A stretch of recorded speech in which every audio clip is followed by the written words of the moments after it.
بسم اللہ الرحمن الرحیم صلی اللہ علیہ یا محمد۔ سارا دن دولت ہی پکڑتے رہوگے، 100% گارنٹی وظیفہ۔ آج ہم آپ کی خدمت میں حاضر ہوئے ہیں جمعرات کا بہترین وظیفہ لے کر، آپ کی وہ حاجت جو ابھی تک کسی نہ کسی وجہ سے پوری نہیں ہو سکی، انشاءاللہ تعالیٰ اس عمل کی برکت سے اگلی جمعرات سے پہلے میرے اللہ کے حکم سے آپ کی ہر حاجت پوری ہو جائے گی۔ وہ آپ کی جائز حاجتیں جو ابھی تک پوری نہ ہو سکیں، کسی نہ کسی وجہ سے رہ گئی ہیں، اللہ کے حکم سے پوری ہو جائیں گی۔ یہ وظیفہ بہت ہی خاص ہے، اس میں وقت کی کوئی قید نہیں ہے۔ آپ اس کو جب چاہیں اپنی مرضی سے اور آسانی سے پورا کر سکتے ہیں، نہ ہی اس چیز کی قید ہے کہ آپ نے اس کو فلاں نماز کے بعد ہی کرنا ہے۔ آپ کسی بھی نماز کے بعد یہ وظیفہ مکمل کر سکتے ہیں، باوضو یا بے وضو کسی بھی حالت میں آپ یہ وظیفہ کر سکتے ہیں۔ اس میں کسی قسم کی کوئی قید اور بندش نہیں ہے، یہاں تک کہ عورتیں اپنے خاص دنوں میں بھی اس کو کر سکتی ہیں۔ جائز حاجات کسی بھی طرح کی ہو سکتی ہیں، وہ کاروبار کے ریلیٹڈ بھی ہو سکتی ہیں، اولاد کے ریلیٹڈ بھی ہو سکتی ہیں، گھر میں خوشحالی کے متعلق بھی ہو سکتی ہیں، اور میاں بیوی کے درمیان باہمی محبت کے بارے میں بھی ہو سکتی ہیں۔ اگر آپ کسی پریشانی سے نجات حاصل کرنا چاہتے ہیں تو وہ بھی آپ کی حاجت ہی تصور ہوتی ہے، کیونکہ آپ خواہش کرتے ہیں کہ میری فلاں مشکل یا پریشانی دور ہو جائے۔ تو اس سے ریلیٹڈ یہ نہیں ہے کہ صرف آپ کو کوئی چیز چاہیے تو وہی حاجت ہے، کسی پریشانی سے نجات حاصل کرنا بھی آپ کی حاجت ہی کہلاتا ہے۔ ذکر الہی انوار کی کنجی ہے، بصیرت کا آغاز ہے اور جمال فطرت کا اقرار ہے۔ یہ حصول علم کا جال ہے، یہ تماشا گاہ ہستی کی جلوہ آرائیوں اور حسن آفرینیوں کا اقرار ہے۔ ذاکر کے ذکر میں، ذات کے فکر میں خالق آفاق کی جھلک نظر آتی ہے۔ ذکر الہی دراصل خالق حقیقی سے رابطے کی ایک شکل ہے۔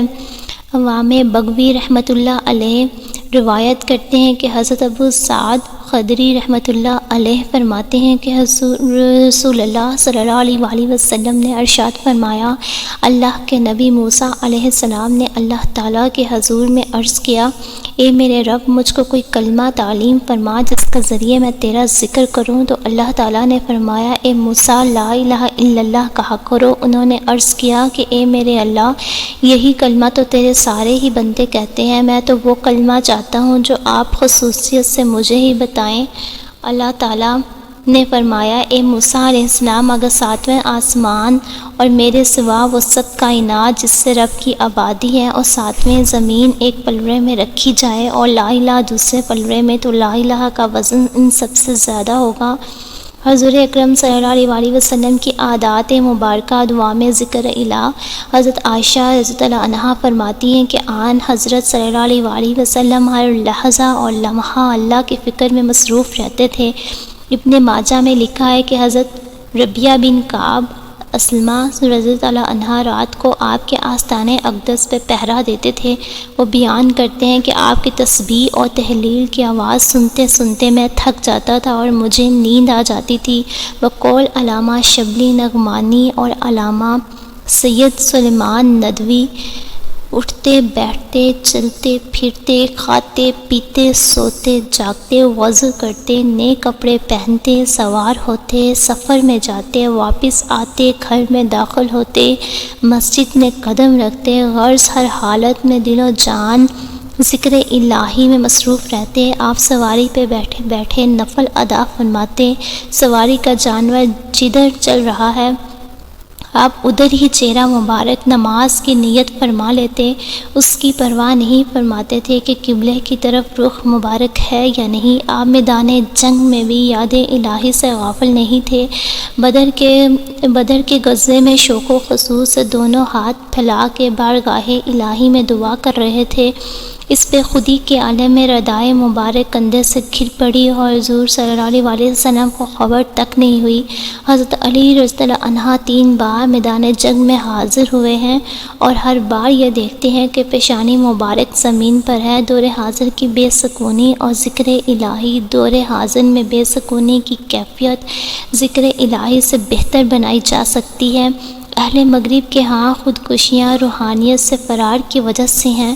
پاکستانی معاشرے میں بھی بے سکونی یاد الہی سے غفلت کی وجہ سے ہے۔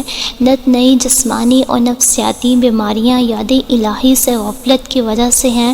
بلا شبہ ذکر الہی سے غفلت کی وجہ سے ہیں۔ بلا شبہ ذکر الہی دلوں کو سکون بخشتا ہے۔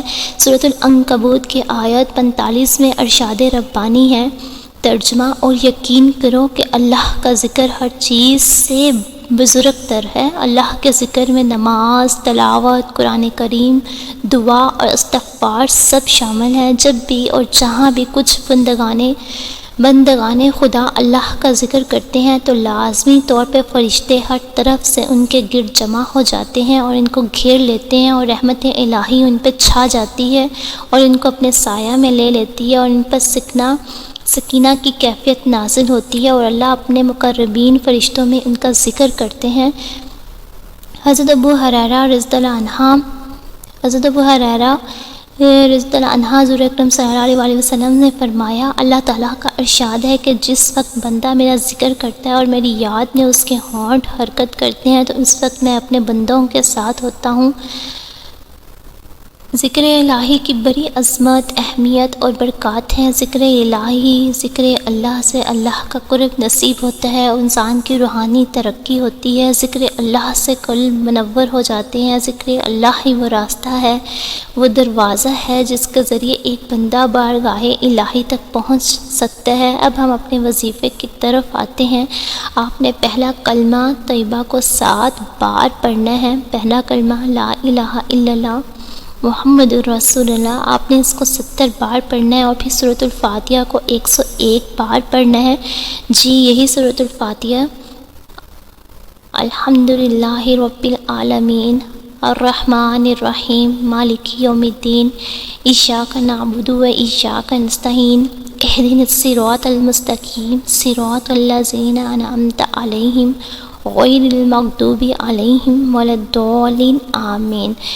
جی یہ ہے سورۃ الفاتحہ۔ آپ نے اس سورۃ الفاتحہ کو 101 بار پڑھنا ہے، اور پھر پہلا کلمہ لا الہ الا اللہ محمد الرسول اللہ کو 70 بار پڑھنا ہے۔ اول آخر 11 بار درود شریف آپ نے لازمی پڑھنا ہے، اور پھر اپنے مقصد کی اللہ تعالیٰ کے حضور یقین کے ساتھ دعا کرنی ہے۔ انشاءاللہ تعالیٰ آپ کا جو بھی مقصد ہے، جو بھی پریشانی ہے، رزق کی تنگی ہے، ہر چیز اس مسئلے سے، اس وظیفے سے حل ہو جائے گی۔ آپ لوگوں سے گزارش ہے کہ آپ اس عمل کو زیادہ سے زیادہ صدقہ جاریہ سمجھ کر شیئر کریں۔ جزاک اللہ۔ ہمیشہ ہنستے مسکراتے رہیں، دعاؤں میں یاد رکھیں۔ اللہ تعالیٰ آپ کا حامی و ناصر ہو۔ آمین ثم آمین۔